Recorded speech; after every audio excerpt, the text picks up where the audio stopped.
Hello guys, how are you doing? Today I'm gonna make a video about dream tone, your dream tone.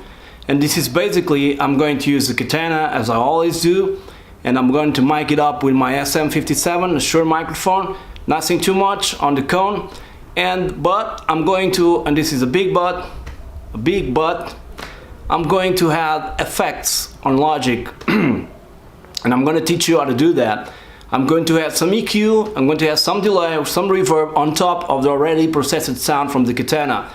And it's going to sound very dreamy. I'm using my PRS, I'm going to use a split coil mode, both humbucker and both neck pickup and bridge pickup, and I hope it sounds really cool. So check out the sound.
But first and most importantly, I need to have a coffee.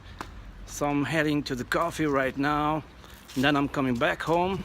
Oh, by the way, this is my place where I live, the building. I think it's a nice place. People are looking at me thinking I'm crazy. So I'm going to the coffee, have a coffee, a nice coffee, and then I'll get back to the studio to show you guys how to build a dream tone. Cheers. Hello guys, welcome again, and as promised, let's check out the tone. First and foremost, I'm going to show you what I'm using in Tone Studio. So let's see, I'm using the crunch channel, the gain at 74, volume from 51. You can see the values here, bass treble, middle treble, and the chain is a number 2. Then I had some booster going on here, which is a tube screamer with a tone like this, bottom like this, nothing else in the bottom. Drive 0, effect level max, like the typical tube screamer you guys would use. In terms of modulation, there's nothing going on. In terms of delay, I've got this SD3000 with a delay time of 407, not much feedback, and that's all here. Effects, I have nothing. The EQ is disengaged. Delay 2, I have nothing as well. On the reverb, I'm using a plate at 2.5, no pre-delay, with a great low cut as well as high cut. I don't like to hear the low on the reverb, as well I don't like to hear the highs on the tail of the reverb. On the EQ, parametric EQ, I'm boosting a little bit the low gain, and the low mid gain, normally I use it around 200 and boost a little bit, but right now let's check out. It's at 1K, as you guys can see here, and I'm boosting 2. And the high gain is boosted by 5, a little level. The noise suppressor is off for my surprise. This is a PRS crunch, so it's totally off, doesn't do anything. On the second page, we have a low cut and a high cut at 5K. So this is the way I like to play it most of the times, and the position is to the right. And also the pre-sounds is around 75. And about system, I'm using the rec and the vintage, as I normally do that. Okay. Oh, for you guys that use USB connected to your computer, if the signal is very low, which is in fact very low, just max out this parameter here. Okay, so let's proceed. And these are the Katana settings, nothing special. Now I got here a backing track, and I'm gonna play a little bit of a backing track without the guitar solo.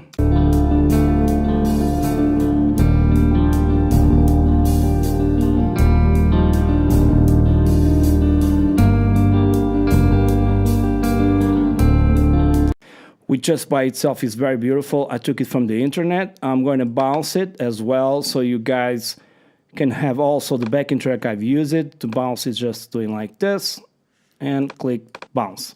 Okay, that doesn't matter right now. Now, on my guitar, on this track, this is a template that I use to record. As you guys can see, I have here backing track original. I got some drums if I have to use them. I got bias here to compare tones and use the tone match feature.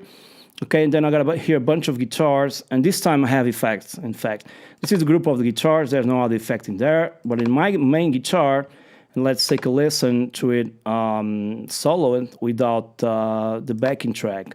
So I'm gonna play a little bit.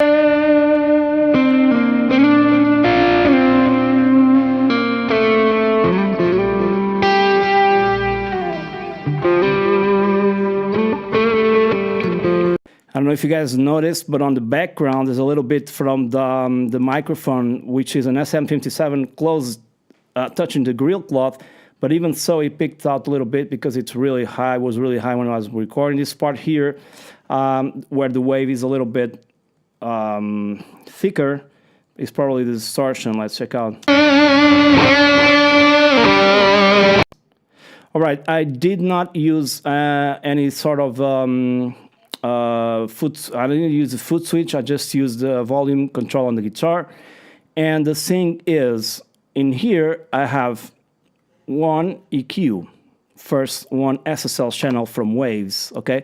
But you can use any EQ, okay? So I'm gonna bring out the EQ from Logic and try to match the same settings because it's basically the same thing. I just prefer this one because it sounds best, all right?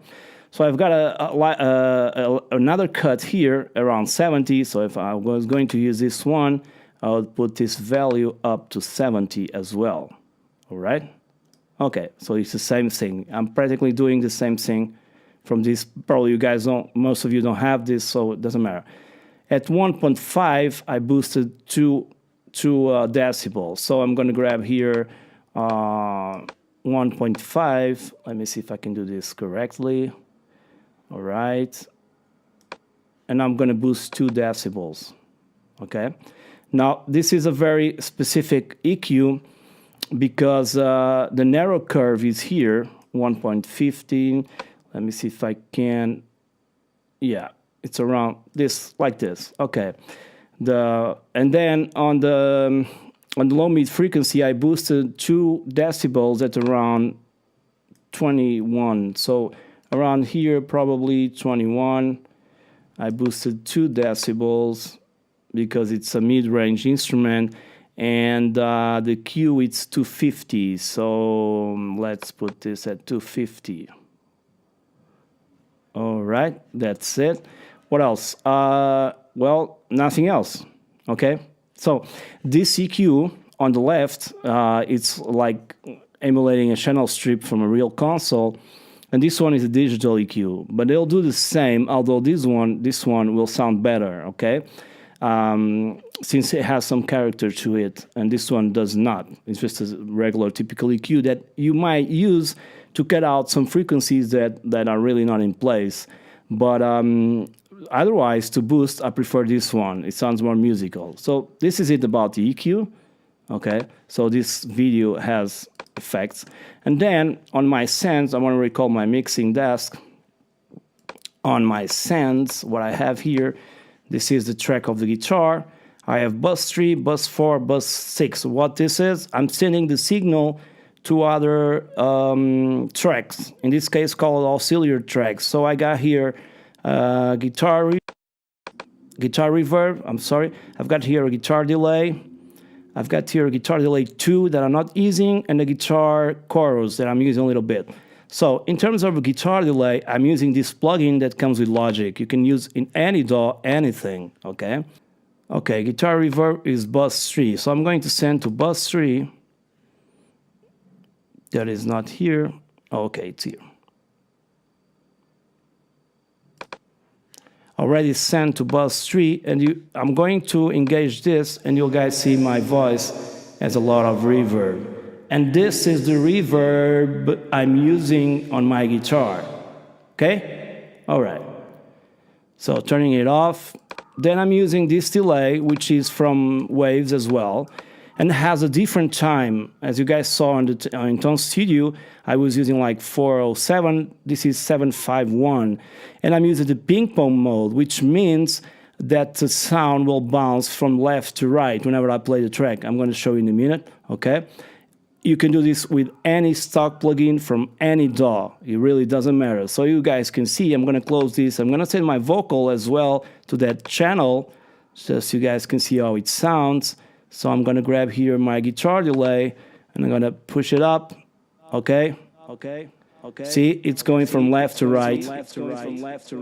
Really cool effect. Okay, over. Now I have this chorus that is a free plugin, Tall Chorus, and I'm using it also on the guitar a little bit. This is the green you guys see here, is the amount of signal you want to send to those tracks, auxiliary tracks, okay? And I'm going to use that as well on my voice, so you guys can see. So guitar chorus, now I'm sending my voice to that. Check out the effect it's going to do, see? Really cool Nirvana effect. All right, turn it off.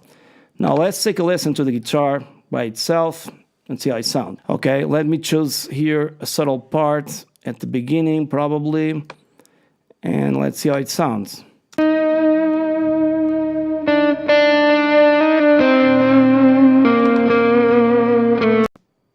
Okay, once again.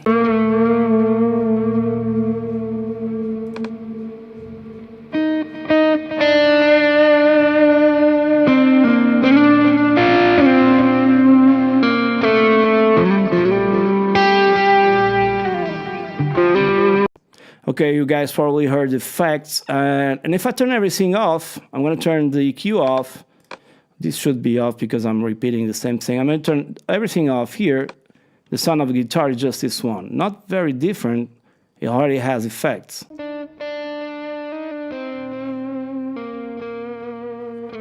Just going to engage the EQ because of the volume.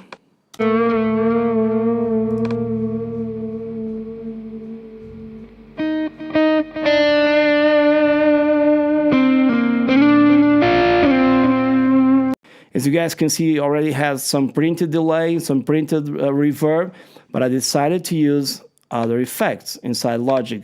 Okay, I don't do this for any artist preset or for any custom amp. Never do this, because that would be lying, okay? But I'll do this for my own recordings, all right? And I have the backing track here, back to the mixing desk. And the final stage, I use this limiter, which serves to increase the sound and at the same time make sure it doesn't pick, all right? This is from Waves, but as well, you can have anything inside your DAW. Logic has all kind of these plugins, so I'm just using these ones because I have them, all right?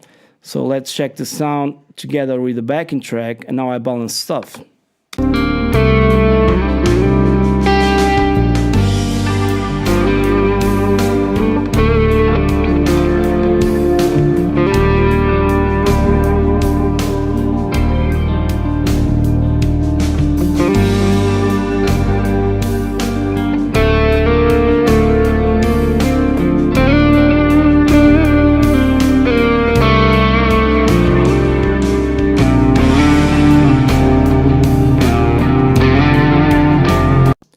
Okay, so the guitar has to be loud enough to be heard on this backing track especially, and I had luck with this backing track because it sounds good being MP3.